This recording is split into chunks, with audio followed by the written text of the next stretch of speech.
मांझी ने बिहार की 40 सीटों पर ठोका दावा।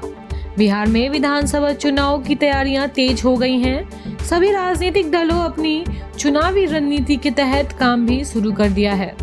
पूर्णिया पहुंचे हम के संरक्षण और केंद्रीय मंत्री जीतन राम मांझी ने एक बार फिर से बिहार विधानसभा की 40 सीटों पर दावा ठोक दिया।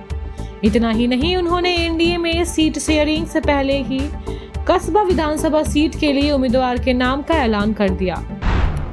बिहार में भगवान भी सुरक्षित नहीं, मंदिर से बजरंगबली को ही चुरा ले गए सातिर चोर। बिहार में गोपालगंज के एक अजीबोगरीब मामला सामने आया है, जहां भगवान की सुरक्षित ही नहीं है। दरअसल शुक्रवार यानी 11 अप्रैल को देर रात गोपालगंज थाना क्षेत्र के शाहपुर गांव स्थित एक मंदिर से हनुमान जी की प्रतिमा चोरी हो गई। बताया जा रहा है कि प्रतिमा की असामाजिक तत्व मंदिर से उठाकर ले गए हैं। वहीं बदमाशों ने चोरी के दौरान मंदिर के पास ही लगे पुआल के ढेर में आग लगा दी। विधायक जी का इनकाउंटर करने आई थी पुलिस, रीतलाल यादव की पत्नी का गंभीर आरोप। आरजेडी के चर्चित विधायक रीतलाल यादव के 11 ठिकानों पर शुक्रवार को छापेमारी की गई। पटना पुलिस और एसटीएफ ने मिलकर यह कार्रवाई की। इस दौरान 10.5 लाख रुपए और 77.5 लाख रुपए के ब्लैक चेक, 4 संदिग्ध चेक समेत कई चीजें बरामद की गई। पुलिस की रेड पर रीतलाल यादव की पत्नी रिंकू कुमारी का बयान सामने आया है। उन्होंने कहा है कि विधायक जी का इनकाउंटर करने की योजना थी। पीएम मोदी की मधुबनी रैली में बनेगी रिकॉर्ड। एनडीए की बैठक में शिवराज सिंह ने समझाया प्लान। प्रधानमंत्री नरेंद्र मोदी 24 अप्रैल को बिहार दौरे पर आ रहे हैं। इस दौरान मधुबनी में सीएम मोदी की रैली होने है। पीएम के बिहार दौरे के सफल बनाने के लिए शनिवार को प्रदेश भाजपा कार्यालय में एनडीए नेताओं की बैठक हुई, जिसका अध्यक्षता केंद्रीय मंत्री शिवराज सिंह चौहान ने की। केंद्रीय मंत्री शिवराज ने जानकारी देते हुए कहा कि पीएम मोदी का बिहार दौरा सफल बनाना है, ऐतिहासिक भीड़ जमा करनी है, जिसके लिए 10 जिले के विधायक और सांसद जिलों में प्रवास करेंगे। शराबबंदी की आड़ में अधिकारी कर रहे कमाई, 40,000 करोड़ का काला कारोबार।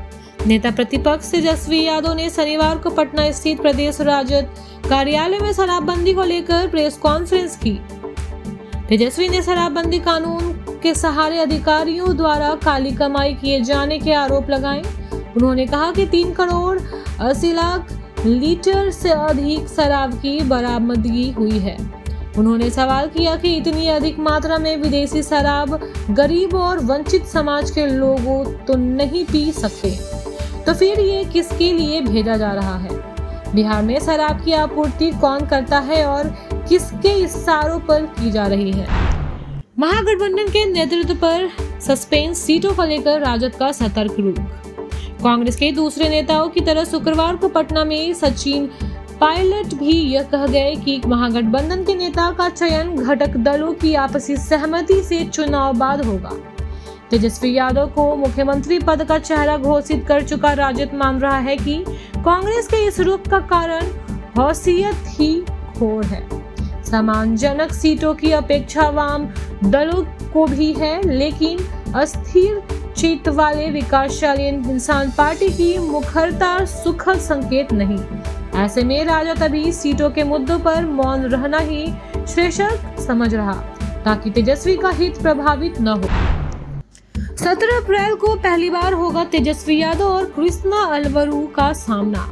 बिहार विधानसभा चुनाव से पहले महागठबंधन में सियासी खींचतान जारी है।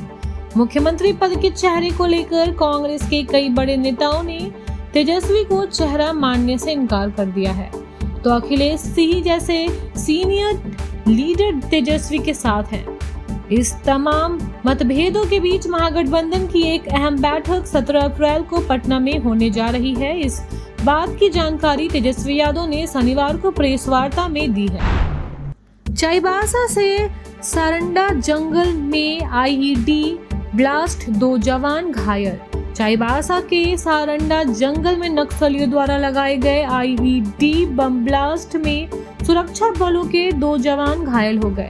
घायलों में कोबरा 203 बटालियन के हेड कांस्टेबल विष्णु सैनी और झारखंड जगुआर के जवान कांस्टेबल सुनील धान शामिल हैं। दोनों जवानों को बेहतर इलाज के लिए रांची भेजा गया है। इसकी पुष्टि पुलिस अधीक्षक आशुतोष शेखर ने की है। मैया समान योजना को लेकर हेमंत सरकार ने जारी किया नया ऑर्डर। पाकुड़ के हिरनपुर में मैया समान योजना और पेंशन के लाभुकों को आधार से जोड़ने का निर्देश दिया गया है। सामाजिक सुरक्षा कोषांग ने पंचायत सचिवों को डीबीटी के माध्यम से यह कार्य जल्द पूरा करने को कहा है। बीडीओ ने मनरेगा के तहत गुड्डा खोदो कार्य को व्यापक रूप से चलाने और अबुआ आवास योजना के डीपीआर को तेजी से पूरा करने का भी निर्देश दिया। आईवीएम पर अमेरिकी सवालों को किया खारिज। सीईसी ने कहा न ब्लूटूथ न इंटरनेट।